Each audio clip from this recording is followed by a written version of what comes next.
What do you do if you're a fine detail kind of person? Someone who revels in precision and accuracy, and you want to build a house? Well, there's always a simple modernist box with clean lines and white walls, or you could look further afield for inspiration. Like Japan. Wow. But when your architect is 7,000 kilometres away... it's sort of elevated above... and you're building on the side of a mountain... I've never seen anything like it. In cyclone season... Wow. There's no room for error on this house. I reckon you'd need just a touch of divine intervention.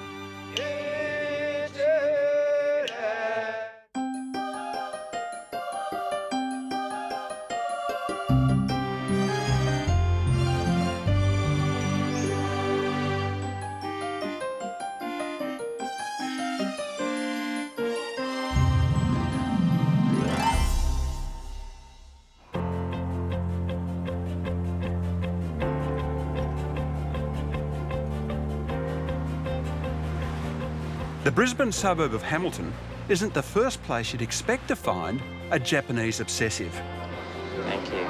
But local Steve Minon has always held a special fascination for the land of the rising sun.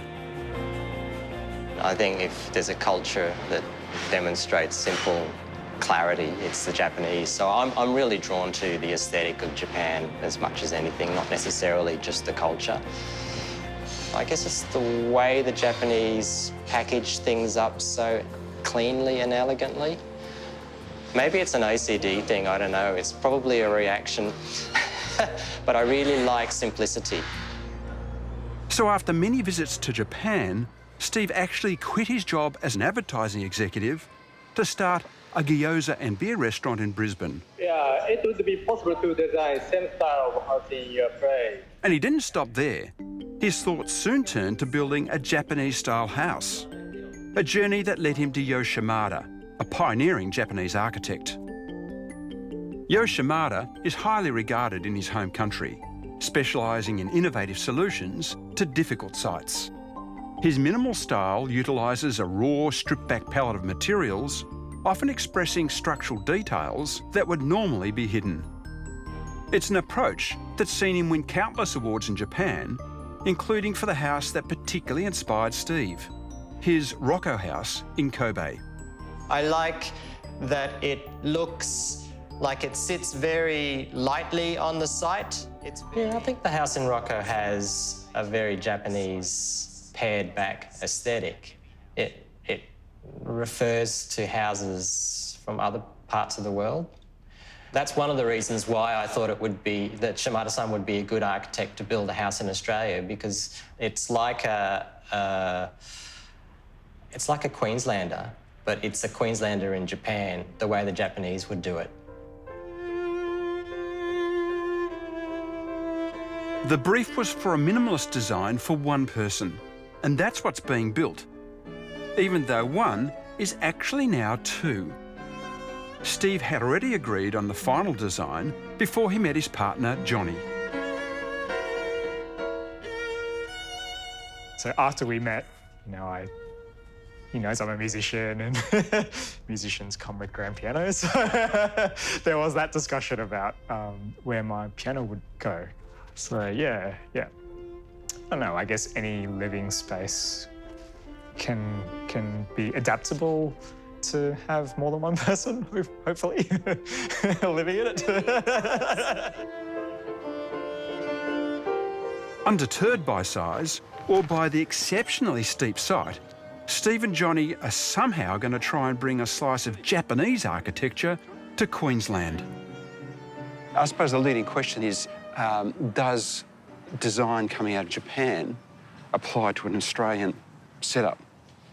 I think so. I mean, interestingly, when I contacted Yoshimada and I said, would you like to build a house in Queensland? He said, I studied Queenslander architecture when I was designing my house in Rocco. So there already is a connection there with the style of design that he uses. And as time has progressed in the last year, the other houses that he's built are reminiscent of Queenslanders anyway. So the challenge for him was to understand that there was a lot more sort of entertaining and living. Yeah, living that you could do in Queensland. Well, we've affectionately been calling this house the X house. As in expensive. Expensive and hopefully a bit of X factor as well. But it's an X shape. It's a gabled roof house in an X shape, and it's on 2 levels. And on one arm of the X, there's a deck or a room, and on the other arm of the X, there's a deck or a room. So you're really on the same page with the design? Be blunt with me here, come on. I think it's a beautiful design. I guess for me, I have a lot of stuff, I guess. A lot of in my junk, place, Steve. Johnny's a maximalist and I'm a minimalist. Their architect, Yoshimada, has drawn heavily from the classic Queenslander, with its raised-up form and massive verandas to capture airflow. But his biggest challenge has been to try and reinvent that with a Japanese twist. Rising high above the street to capture the view and breezes from the nearby river, a skeleton steel frame will create support for 2 slender floors capped off with a more traditional Australian gable roof. The super simple layout of the first floor will feature little more than the main bedroom and a small study area. There'll be another small bedroom upstairs, but the space here will be dominated by the kitchen, with only a small lounge area at the end. A Japanese-inspired layout complete with origami ceiling and seamless transition from inside to out. On the exterior, Yoshimada plans to express most of the supporting structure. And whilst it'll mean a bit of a trek to get in and out, this $1 million mashup between Japan and Australia should be a true architectural hybrid.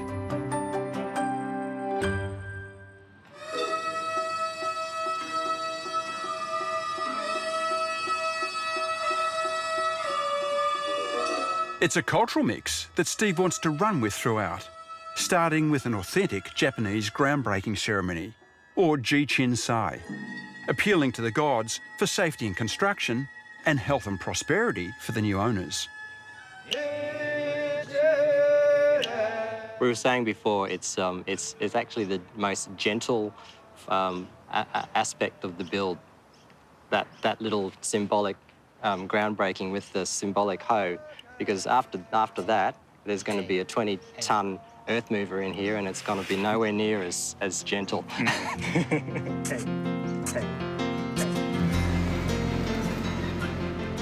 20-ton earth movers are a more Australian style of groundbreaking, and it becomes clear very quickly that this site is a lot more unstable than they thought. Building anything on this very loose, low-quality soil will need an engineering miracle. It is an absolutely complete steel frame, isn't it?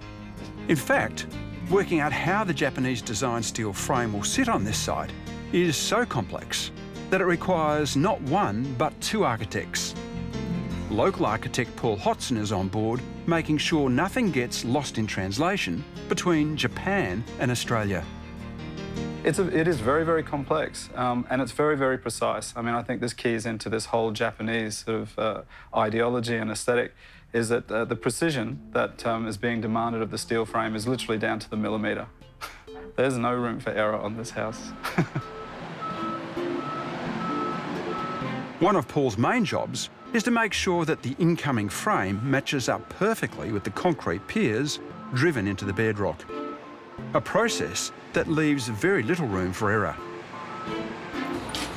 Now that we have the steel frame in the CAD model exactly, and its dimension, as I say, is almost precision perfect, we're able to layer that over the survey of these columns to know exactly where the columns are going to land here. So going from the original builder survey, we've now reset this, and we're just bringing the steel frame and the site together, and it's really about the tolerance of the steel frame and the tolerance of the site.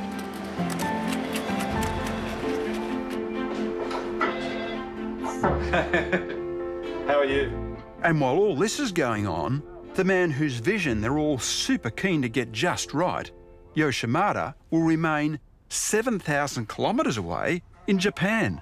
So this is Spotted gum. The spotted gum, Shimada-san. It's a much more blonder timber than I had expected. One thing that we definitely will have to do, though, is Yohei and I will go to the factory and hand select the actual veneers that we'll use. It's not the ideal scenario, and it's bound to be tested when it gets down to the detail. で、その箱は When you're dealing with two architecture firms in different cities in different parts of the world, there's a delay between somebody asking a question, somebody investigating an answer, and then it sort of being resolved. It probably takes, if something would normally take 1 day, it probably takes 2.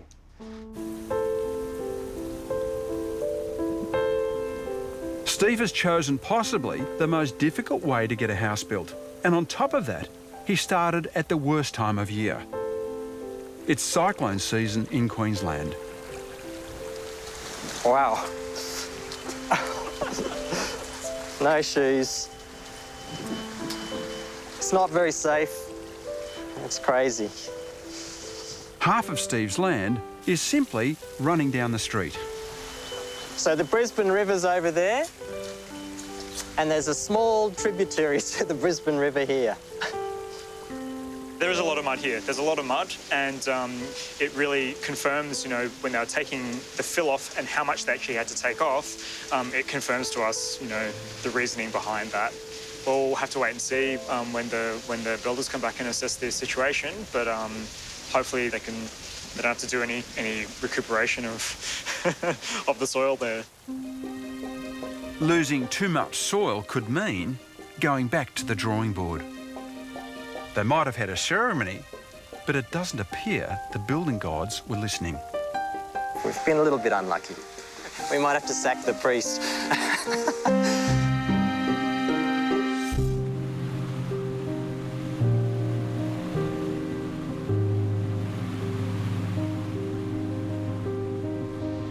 Steve Minon's attempt to bring Japanese simplicity to his steep Brisbane hillside is, so far, as far from simple as can be. The cyclone might have passed, but they've lost so much soil that they've had to redesign the steel frame of the house. Its spindly steel legs will have to be extended. So we scraped about 10 mil of slurry off the bottom and sponged it all out. Blocked it. We took some photos for Rod, before and after shots. The impact of the cyclone, well, I mean, yeah, we felt it. And obviously the site keeps weathering, and we're constantly aware that we're losing what Steve has paid so much to buy. But what we thought we were going to inherit as a site, once we did the initial cut, the site has actually emptied below that. We found a lot of soil that wasn't what we wanted. And so that's meant that we've had to kind of respond to a new site. In a way, we're all finding our feet again with that new site. Johnny and Steve are also, in a way, finding their feet. Got another one? With his old house sold, Steve has moved into Johnny's place. And it's a house full of clutter. I think there's an urgency about this process that's starting to get real now. Just because when you look at a plan, how do you know how much actual space and what occupies that space? In many ways, we'll be, I guess, curating what we take there. It's the first time they've lived in the same space, and there's clearly a long way to go to reach the super sparse standards of minimalist living. This is my first time that I've lived out of home, so in this house. So all my stuff's here. I haven't had to move since, so I've actually never culled things like you have. Yeah. Yeah. Johnny's in for some hardcore decisions about what to keep and what to chuck away, because this is a house designed for one. And as the enormous steel skeleton is retailored to the new dimensions of the rain-affected site, there's no turning back now. This factory is creating every single element of a giant precision-made kit, designed to fit perfectly into position. From now on, there is simply no room for change without big costs. Hopefully, there are no more cyclones. I want to see the manual. Yeah. Actually, I wouldn't mind seeing that manual myself. This really is as precise as it gets. So intricate are the angles and measurements supplied from Japan that there's only one way to make it economically, and that's with robots. And it's a sad thing to think that we're taking human error out of it by taking hands off the steel. But I think when you're looking at a project like the one we're undertaking, we're looking for as much precision as we can get. It's almost very Japanese to have a robot building your house. Yeah. It's very transformer. Steve's keen to throw whatever he can at this project to really nail Yoshimada's vision. But it seems some things haven't translated so well. Like the super skinny balustrade, one of Steve's favourite features, which is not in line with the Aussie Building Code. Yeah, so this is the balustrade test panel, and we actually have to make this decision today. Shimada-san and his office are trying to get us to get these down to the absolute finest dimension we can for Steve. And so one of the things that this is about is literally testing the amount of deflection that can take. So that's a 10 mil round, and this is a 12 mil round. And with the spacing we have, the 12 mil is going to succeed. Unfortunately, this one is just too fine. And again, it just shows up one of those differences between the Japanese construction industry and our own, and their ability to accept this sort of thing, whereas we unfortunately can't. You know, education is the education process for the builder prior to the shop drawings coming in was different, and it was also the same for the local architecture team. So it's very hard to plan for that when you haven't really done one before. When the steel finally arrives on site, there's a nervous wait to see if the recently modified kit of parts will fit. So far, this supposedly stripped-back simple design is proving anything but simple to create. As the steel, particularly as the steel members have become longer, as the building effectively has become higher above the ground, we've had to assess the stability of the steel frames. There's also been pressure coming from the Japanese architects who have been wanting to try and make the building as slender as possible. It's been a very important part of their intent. It's rewarding when you stand back and look at it all go up. The steelwork, when you look at some of the columns, they've got 7, 8 pieces of steel coming off the one column, which, you know, to put that together, it's a bit of a feat. This house has only ever worked on a computer screen. Piecing it together in 3 dimensions is a whole different level of difficulty. Already it's causing headaches, and this is just the beginning. In an effort to see where all this is heading, Steve and Johnny have taken a trip to the home of minimal living, Japan. This is the first face-to-face contact with Yoshimada since the project broke ground. Hi. Good to see you. Yeah, long time. It's a great opportunity because I want to see Shimada-san's work in context, and the context here is obviously different to the one in Australia, but it's always great to see the work and the environment in which it was intended. Yoshimada is taking Steve and Johnny to see a compact house he's designed for a family of 3 in Tokyo. Please come in. This is textbook Japanese living, small and confined. Yet Yoshimada has somehow created a sense of space and light. This is as minimalist as it gets, and it's an eye-opener for both Johnny and Steve. I think the main thing is that you get a feeling for the space and the dimension, and that's something I haven't really been able to get off the plans yet, is a vision of what that dimension or what the spaces actually feel like. I can see it on paper and I can pace it out, but it's different to actually standing inside a room. So much light in this bathroom. Yeah, wow. It's also an opportunity for Johnny to get a feel for what Steve is hoping to achieve in Hamilton. This is almost an outdoor bathroom. Yeah, wow. It is the same material for your shower booth. Ah, okay. So my shower Upper floor, box will yeah. have this. FRP, we call it FRP. Oh yeah, I guess we call it fiberglass. Fiberglass, yeah. Yes. They make surfboards out Yeah. of this. Yes. 今回僕がMy understanding is that Steve has invited me to give his project a Japanese sense of scale.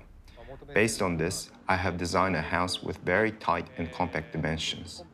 I have taken the accumulation of intelligence that comes with Queenslander houses and have willingly misinterpreted this from a Japanese point of view to implement new and interesting design ideas.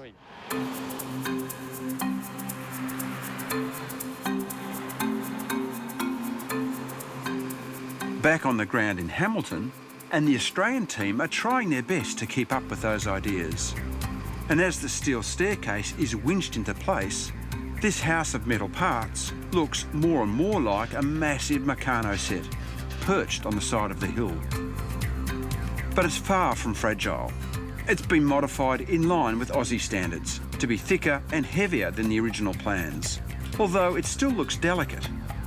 A feat of engineering that anchors the house and gives it some context. Well, the thing that I really wanted to see was to get an impression of the scale of the house. It's very hard to see that on paper. So once you see beams go up and support beams for where the floors are, you kind of get an idea for how big the house is. How old are they? It's small, but I can see how the house is going to look. I'm thinking about what more I can throw away to fit in. This house is small, so attention to detail is paramount. Steady as she goes. Steady. Stop. Stop there. Most of the structure will be on show, totally exposed. So every nut and bolt has to be treated with special care. It's a Yoshimata showpiece that can't be compromised. Whoa. It's happening pretty fast now. I mean, I didn't have roof line there before. Now there's roof line. And the guys have got the top flooring down so they can work on it. Yeah, it looks pretty impressive from this angle. From the street, the engineering prowess is the first impression. The second is that it does seem very big from down here, even though I know it isn't. Particularly when you start what is a real hike up to the building. Hey, Peter. Good to see you. Come up. Thank you. You need one of those now. I'm equipped now. Excellent. Yeah. And the third is that this steel is the final finish. It's pretty confronting. The language of this, it's kind of very lean. And what do you think about this aesthetic? Because this is what you're going to kind of see as you come up. It's very oil rig-ish. Is that aesthetic working for you? Well, yeah. I mean, that's what I chose. When I spoke initially to Yoshimata, the architect, I said I really liked the way that he turned what are basically industrial elements into an aesthetic for a house. And, yeah, I like it. This is a house that doesn't grow out of the ground. It's a house that kind of comes down from the sky. Yeah. It's kind of descending from the clouds and touching the earth lightly, isn't it? Well, I always wanted something that was going to be a light house. I didn't really want it to be a big, heavy house. I wanted it to feel like it floated, and it basically did on the way in. This is the first sense of how the lightness of this crisscross of steel parts will pervade through to the final building. It's so strong yet delicate, open on all sides. It truly is structure at its most minimal. Are you happy with the fineness of everything? Yeah, that's what I love. I love the fineness of it. I mean, I'm a minimalist, really, Yeah, so yeah. I love reducing everything down to its just function. Yeah. And, I can see that everything's being stretched. It's like a house is being stretched to try and make it thin, yeah? Yes, that's right. And the balustrade's a good example of that. Yes. It's like it's kind of extruded up. Yeah. There actually aren't too many features in this building. There are singular features that are repeated on every level, usually. So we if the balustrade is like this on the deck, it's the same on the inside around the stairs. If we use galvanised finish, we use the same galvanised finish around some of the features. So we've reduced it all down to just a few features. Yoshimata's design approach embraces honesty. It's about being able to see what this building is made of and how it's put together. It's about making structure beautiful. So far, they're succeeding in that regard, but maintaining it will require real discipline. It might be a common approach in Japan, but it's a pretty new concept for Australia. Do you know what? people think simplicity is the easiest thing to achieve, but it's the reverse. The more decoration you have, the more you can cover over all the details. I mean, this house is going to be totally on show. What they're seeking is perfection. But do you know what? No one's perfect.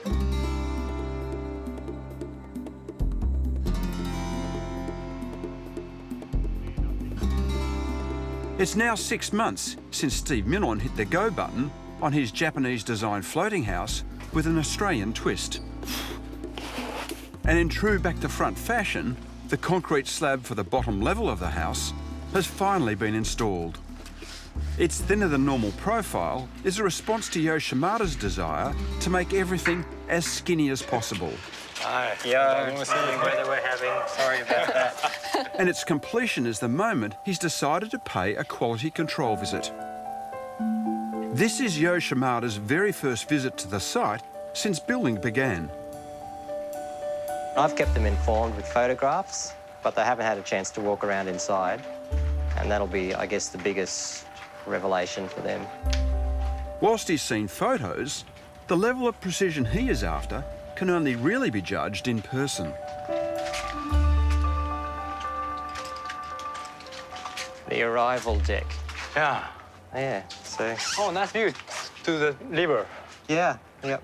Even in the rain, there's an air of positivity. It seems Yoshimada likes what he sees.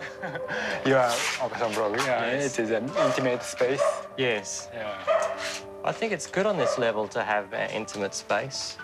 Yes, I think so. Upstairs is sort of so much more Open. Yeah. まあ柱はいいんじゃないの?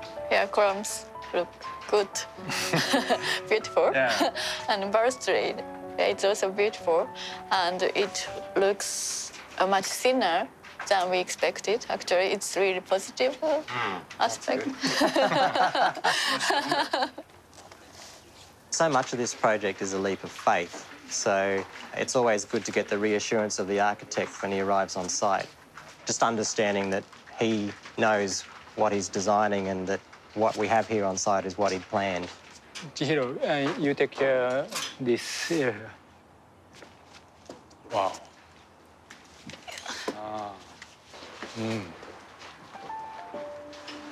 Oh, good view. There you go, Chihiro, the view. Yeah, fantastic. This, you can't imagine this on paper. I can't.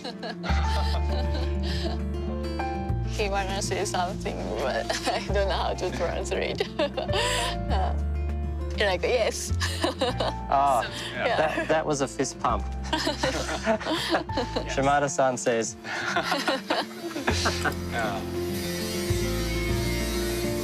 That seemingly low-key response is worth its weight in gold.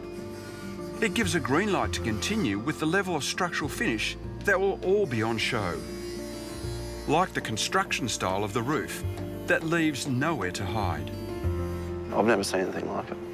So I don't know if it's a Japan design, if Shimada-san's done it before. We definitely haven't ever done anything like this. The effort that the guys have to go to make sure that their miters are right and that their fixings are concealed. You know, we don't have the ability to use waterproofing methods that we would traditionally use because you see it.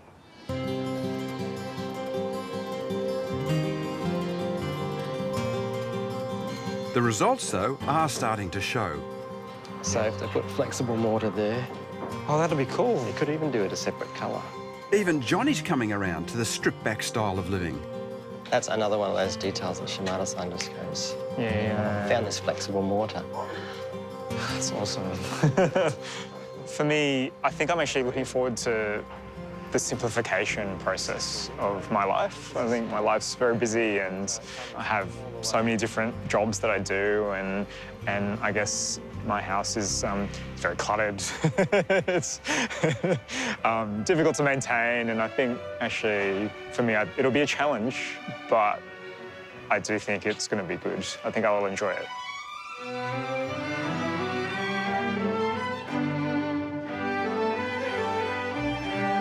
It's so cluttered because Johnny has little time for anything but music.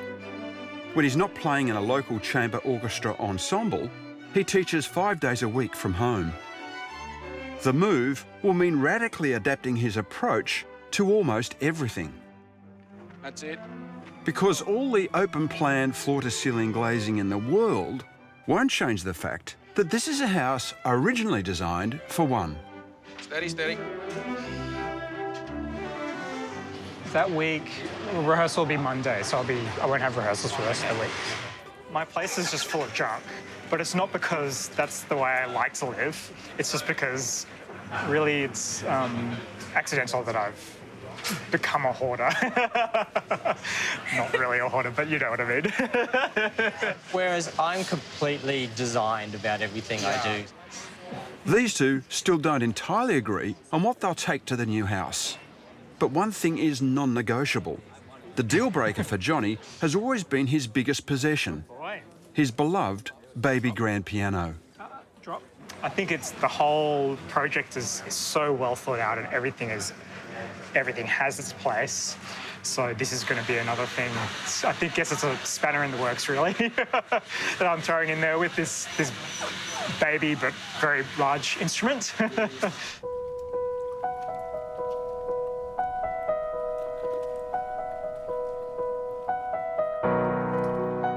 Even though it might not look like it, this exterior is pretty much the final finish. It's at lockup, and the last touches, such as the complicated origami ply ceiling, are being installed. Another detail that requires expert precision. Zero tolerance, a little bit like the New York State. But yeah, no, it will reflect, you know, obviously. We're on the side of a hill, on the side of a mountain, and we're trying to pull off something perfect. So there's always going to be a bit of give, but this is coming together really fine. I think we got the line. Yeah.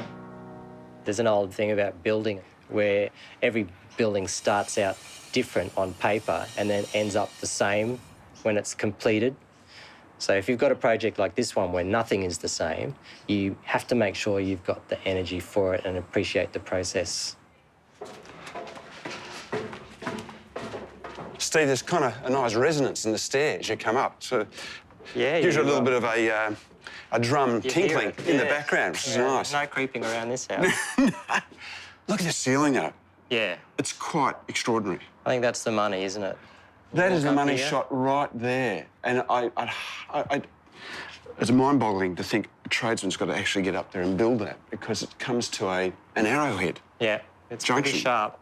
I love it. I mean, I think that's to me the feature when you walk up here, especially since the stairs come sort of up directly underneath it. So I think it's very clever. It's kind of the chandelier idea. Without being a chandelier. It is, isn't it? Yeah, it's kind of very decorative. Yeah, it's pared back but decorative. Yeah, and the scale of the room, I mean, you know, looking from down the bottom, looking up, it looks bigger. A big building. Yeah. And up here, I'm feeling it's quite intimate in scale. Yes. Is it big enough for you? Yeah, that was my intent. I think the brief I gave to the architect was 1 bedroom, 1 bathroom. I feel more comfortable in a smaller space. I think it's just, I feel more connected to a smaller space. So it's a good fit at the moment? Definitely. Have the plans realised the vision?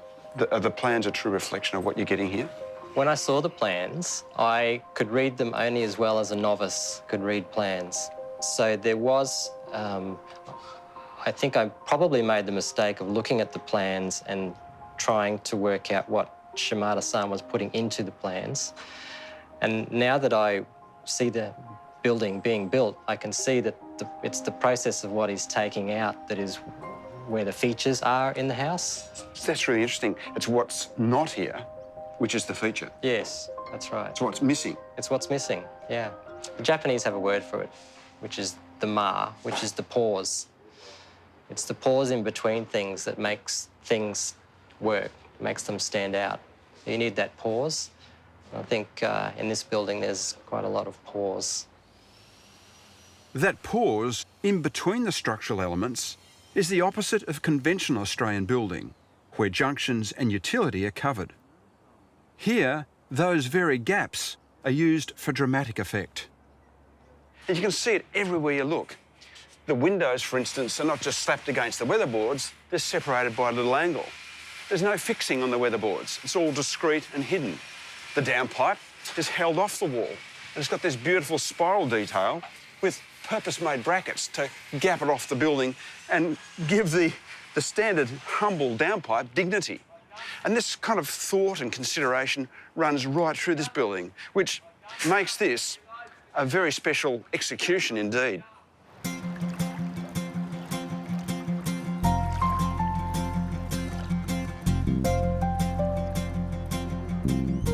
If it's what you leave out that makes the building, what about what you put back in? That's the burning question as Johnny's grand piano arrives. On a site where it's hard enough to get your groceries to the front door, a 230 kilogram piano presents quite a challenge. So they're going to hopefully get it up to the first deck, and then they'll have to manually lift it up at the last flight of stairs to the top level. So I think the actual space is quite tight. So that's exciting. No going back now. As this baby grand makes its rather tenuous journey way up into its resting place, it's no less tricky than making the building itself. It will fit, but how much space will it take up? Yeah, so far so good. Impressive. Yeah.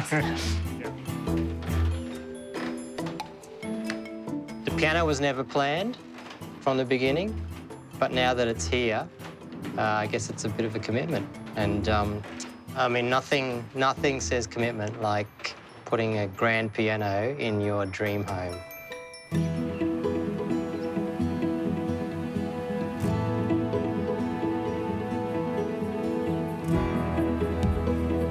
"15 months ago, Steve began his journey to expand his Japanese-influenced empire, searching for not only a new house, but a simpler way of life.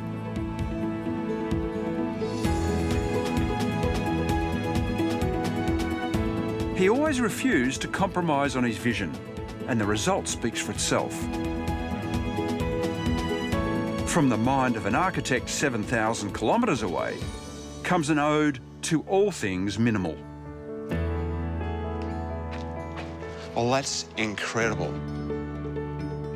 Defies gravity, doesn't it? What they've created is simply beguiling. There's just enough sense that it fits historically, but it's hungrier, leaner, smarter than the original Queenslanders it draws from. So stripped back, so raw and honest, that it almost looks unfinished. Steve, Peter. how you going? I'm great. Good to see you. Your house looks terrific. Thank you. I mean, this entry stair is bit of a workout. Yeah. So how many steps to the top? There's probably about 70 all up. Well, better get going. Okay, let's go. It might be a long way up, but it's the treehouse-like playfulness of entering this house from the underside that makes it so intriguing. And as you cut through the floor to be immediately confronted with the glass wall to their bedroom, it's clear that this house isn't afraid to do things differently.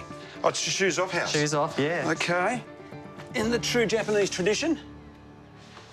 Well, here we are. Wow. Gee, it's immediate, isn't it? It is. Straight into it. And it's compact. Yes. And Steve, very, very transparent. Revealing. And so we got the bathroom and we've got the bedroom beyond. Yes. And how does that feel to you? Well, it's good. And many people would think it's not very private, but for me it is. And it doesn't bother you that your bathroom's right there? No, because we have this. Oh, that's very cool. That's awesome. What is it? It's made out of aluminium.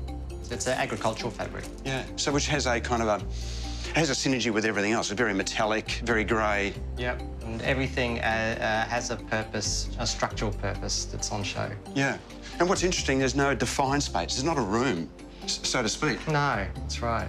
It's just space. That's right, yeah. It's the lack of defined space, the lack of visual cues like corridors, that makes this all so exciting. At the opposite end of this level, the simple study and wardrobe are, like the bedroom, distilled to their most vital components.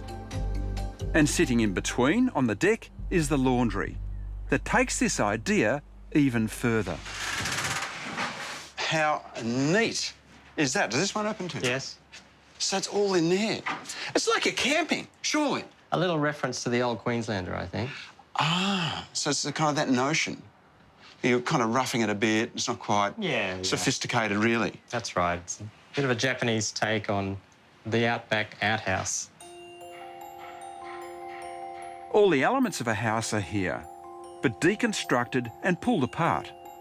It would almost feel ad hoc, weren't it for the knowledge that every detail has been meticulously planned. Yo Shimada has clearly done his homework on the Australian vernacular. There are nods to it everywhere, but as you rise up through the house, it's most prevalent in the connection to the outdoors. What a gorgeous space. Oh, I thought downstairs was open, but this is quite extraordinary because you can see not only the structure, but you can see the view beyond, which is a revelation, really. Doesn't it make it look bigger? It does. It defies kind of your idea of what the plan is, you know, it extends beyond the building itself. Yeah. And do you see the Queenslander references here? Oh, definitely. I mean, the whole idea of this deck is to have a lovely sort of view, balustrade and, the eaves coming low so that the rain doesn't get in when it rains. Keeps the light out, but you can still see everything. It's indoor-outdoor life, definitely. Yeah, it's compact. Yeah. And the volume's fantastic. And the chandelier that snuck in is a little bit different. There's something going on there. It was always meant to be ply, but whether it was going to be left with a paint finish or not, no paint finish was the big question. And I think what happened was Shimada-san came from Japan, saw how it looked as a timber finish and how much contrast there was with the light outside and realised that Australian light's different to Japanese light. So he decided he needed to lighten it up inside. Wow. This top level is equally minimal, with its tiny lounge area and the singular form of the central bench. In fact, so sparse is the entire experience that it's easy to forget that this house, originally designed for one, now has two people living here. Until, that is, you enter what used to be a spare bedroom. Here he is. Johnny. Peter. Good to see you. How you going? Too. I'm good, thanks. How are you? Good. You settled in? Yeah, definitely. Good. Yeah. And how's the music room working out? Oh, working really well. Yeah. Really, really well. Where's all the junk, though? I can't see all your junk in there. Hang on, there's a couple of music books down the bottom There's here. some books here, yes, yep. These are high rotation pieces. Not much, though. No. A couple of violins in the corner, I see. Yes, 2 violins and a viola. So. Does it really work? I mean, your piano's pretty jammed in. It is, but it's I get to sit there and I get to see the beautiful view while I'm practicing, and yeah, the acoustics are also really great to play. Are they? As well. It's a very small room, not too much reverberation. There is. It's a little bit like singing in the shower. You sound like Pavarotti. So, and then when you get out of there, it's yeah. So it's a very advantageous acoustic, very boomy. Yeah. And like the singing in the shower, the neighbours can hear. Can the neighbours hear you play this? Yeah, apparently so. The ravine works kind of like an amphitheatre, so they can hear every note. So I'm told. Complaints or applause? No, just applause. They tend to like it. People come out and do their gardening when Johnny's playing his piano. Oh, how good's that? Yes. Steve, what happened here? This looks like the hand basin that got away from the bathroom. It's a dual-use hand basin for the barbecue and also for the bathroom. Here. So that's, again, another natty idea. So the idea is you can be cooking out here, use the hand basin, but you have to leave the bathroom to use the hand basin. Yeah. Does it work? It does work. It's very economical use of space, I think. So there's no space in the bathroom to put it, basically? That's right. I mean, the bathroom's a very small bathroom, but that's the second bathroom, so it doesn't need to be big. But also it works as a bit of a feature. It is. Well, what is it? It's a curio, isn't it? It's a curio. I mean, it shouldn't really be there in our Western way of thinking. No, that's right. It does challenge you. Yeah. But it's very handy with the barbecue. So tell me about the barbecue. Again, it's kind of stripped back and bare. Yeah. And it's on axis with the kitchen. Really helps with my OCD. It's a continuation of that line. But again, it's that sort of mix, isn't it, between the Aussie barbecue outside, but it's done in a different way. Actually, the barbecue outside was a challenge for the Japanese architect because he didn't understand that we cook outdoors in Australia. So for him to put this out here, that was led by us. Yes. Well, I imagine that's one of the few things you would have led him on. Yeah, yeah. I guess when you live in Queensland, you realise that one of the advantages is obviously the climate. So you build to bring the climate in. And that's the great thing about this house is it's such an amazing aspect and it's got an amazing prevailing breeze, and why not take advantage of it? Yeah.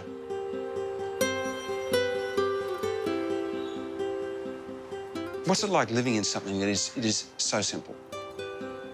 I guess it makes you focus on life rather than things a bit more. That's I guess the end result of all of this discipline is you're less worried about things and you're more focused on life. You know, possessions require maintenance and that takes time, and we'd rather spend time sort of on experiences.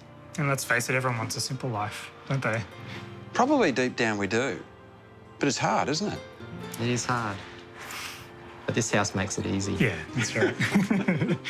Johnny, was it difficult for you to lighten off all your possessions? I mean, you've had to become a different person to live in this house.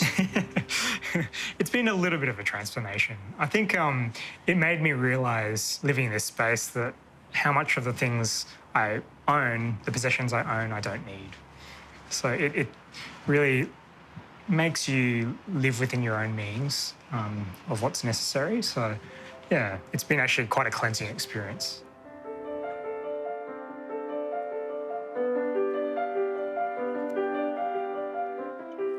Imagine that for a moment. Stripping yourself of possessions and finding liberation. Time to watch the light change on the walls. Time to absorb the views. In essence, they asked Yoshimura to design their life, and he responded with a building that is every bit Steve and Johnny, both considered and hugely adventurous. You were trying a lot of things for the first time, ever. Yes. How did that impact the budget? Well, there was a there was a lot of experimentation, I agree, and that did impact on the budget. By how much? All up, the house probably cost around the 1.1, 1.2 mark. Well, that's not too bad, 10 to 20% over for such an experimental house. Yeah. I've got to say, its unique factor, I reckon you've done really well. I think we have. Has Yoshimura seen the way you've set it up? Yeah, he came over for dinner, actually. And, oh, nice. Yeah, and he said he was excited to see how we'd filled the house out with our possessions. Filled out? Was he in the right house? In his mind, I think he provides the sort of canvas and he waits to see how the life then fills out the house. And I think he was quite excited to see the way that we're living in the place. How committed is that for your architect to come all the way from Japan for dinner? Yes. Yeah. And he's given it a tick? Yeah, he gave us the tick. Brilliant.